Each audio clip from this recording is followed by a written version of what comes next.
On any given Sunday, in any given season, it all might come down to a great kick. In fact, a monster was boomed before the 2002 regular season even kicked off. This is going to be a 65-yard attempt from Ola Kimmer.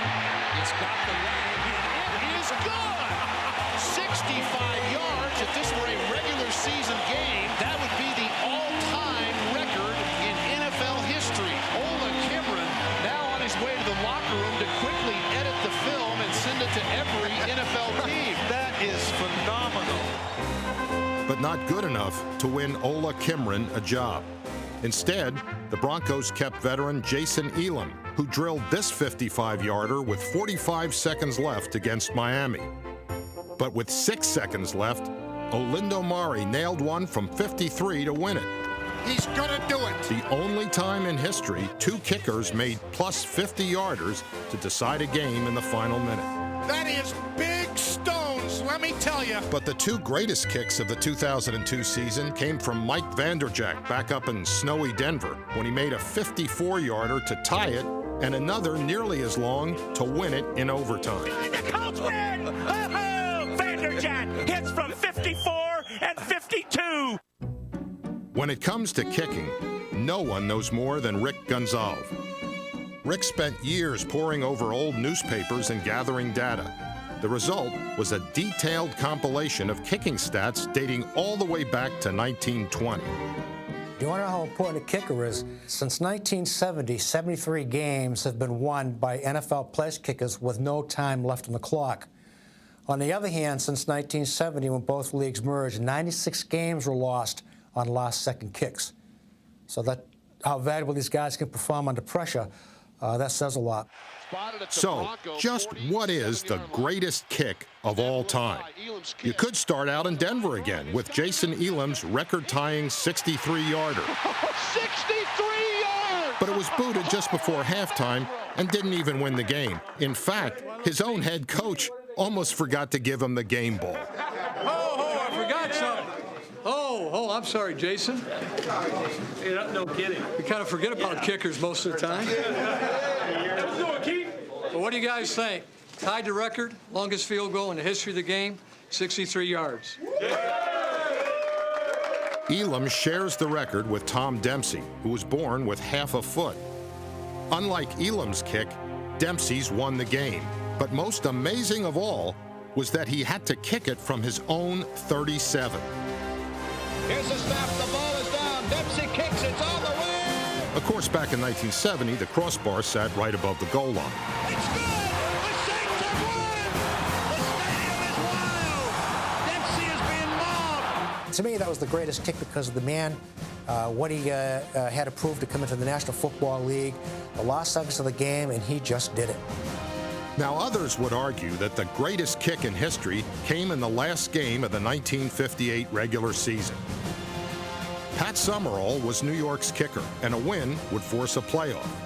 After a Giants drive stalled, Summerall was asked to kick a career-long field goal, much to the dismay of New York's offensive coordinator.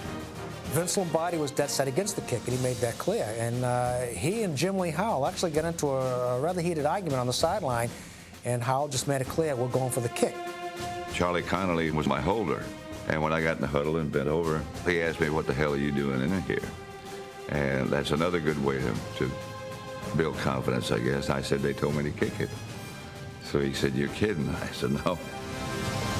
It's cold, it's dark, it's wet, and the ball is 49 yards out. Summerall kicks. It's good. The season's longest field goal. The Giants pummel Summerall. The crowd is wild with excitement. Lombardi grabbed me and hugged me. And I thought he was going to say congratulations or something, although that wasn't Vince's style. And he said, you know, you son of a bitch, you can't kick it that far.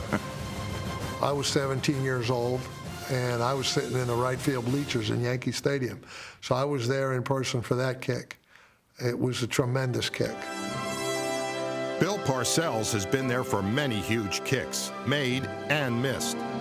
If Scott Norwood's 47-yarder had been a few more feet to the left, Parcells and his Giants wouldn't have won their second Super Bowl. And the Giants wouldn't have even been there if Matt Barr hadn't connected a week earlier on the road against the back-to-back world champion 49ers. And he'd missed one, so he was 5 or 6 that day. You don't get any more pressure than Barr had on him. Giants are trailing by a point. All depends on Matt Barr. On the last play of the game, Barr was 42 yards away from a trip to the Super Bowl. Kick is away. It's got the distance. It is good.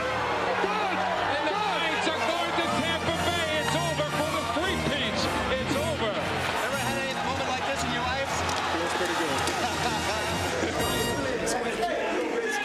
3 years later in New England, Parcells released Barr in favor of an undrafted free agent named Adam Vinatieri. Notoriously hard on kickers, Parcells immediately went to work to toughen the kid up. You know, he'd go and stand in my way when I was getting ready to kick, knowing that he was right in my path from my approach, or he'd make his shadow in it, or he'd go and move the ground right where I was about ready to kick, just to try to get in your head a little bit. The Tuna's tricks backfired. In his second game, Vinatieri was 0 for 3.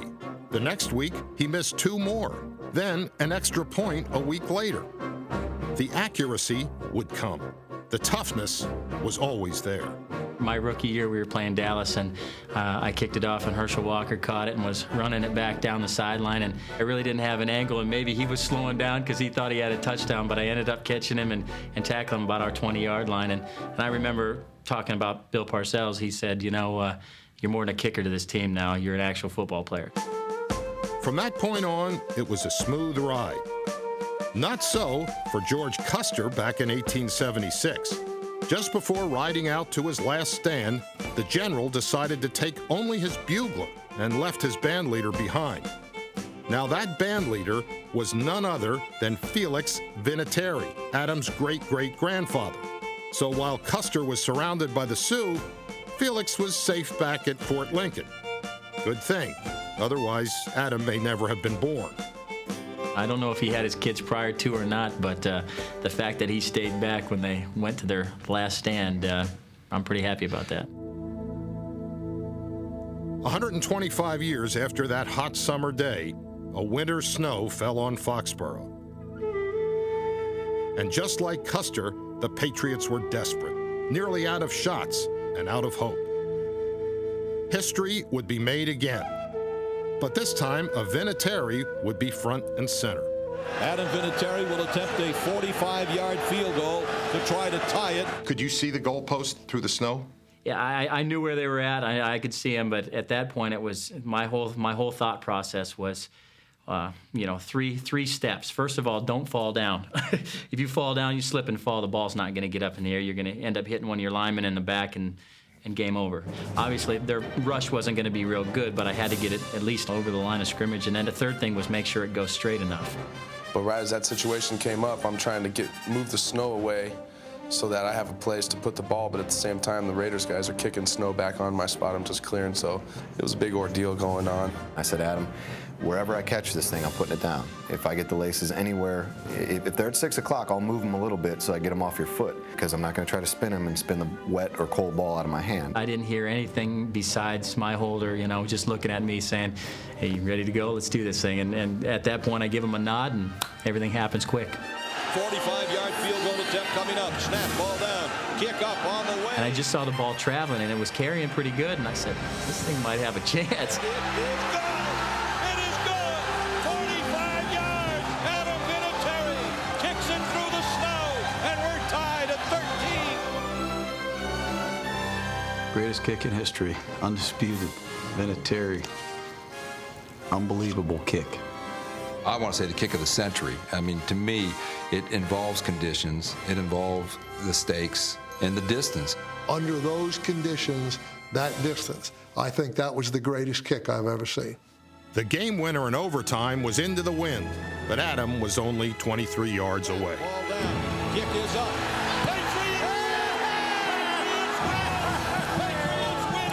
Just took off running because I felt, you know, I could see the ball go in.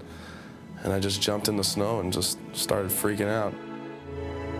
2 weeks later, Vinatieri found himself living every kicker's dream. the chance to win the Super Bowl on a long kick as time runs out. In his NFL career, he had never missed indoors. Perfect in domes and perfectly confident, he was 48 yards away. It's kind of like Christmas when you're 5 years old kind of thing, you know? You can't wait till it happens. But at that point when I got out there, I really, truly did just go out there and say, Adam, you've done it 1,000 times. Do it one more time. You don't have to worry about all the other stuff. You got plenty of leg. Hit it, get it up, get it down the middle, and it will go. Set to go, snap ball down, kick up, kick is on the way, and it is good! It's good! It's good! Adam Vinatieri booms a 48-yard field goal, and the game is over! I started crying. It's my first championship of any sport, and I'm running down the middle of the field, going to the end zone to make my little turf angel say hi to my parents and start collecting some confetti. You know, I had to go chase Adam to try to get on the front cover of Sports Illustrated. You know, he always likes to leave me out and go running, so I said, man, you're going to stay there, and I'm going to jump on your back. And Ken Walter kind of half tackled me from behind and started grabbing me and shaking me and just screaming at me. And, you know, it's funny. What was he screaming at you? We won the Super Bowl, we won this.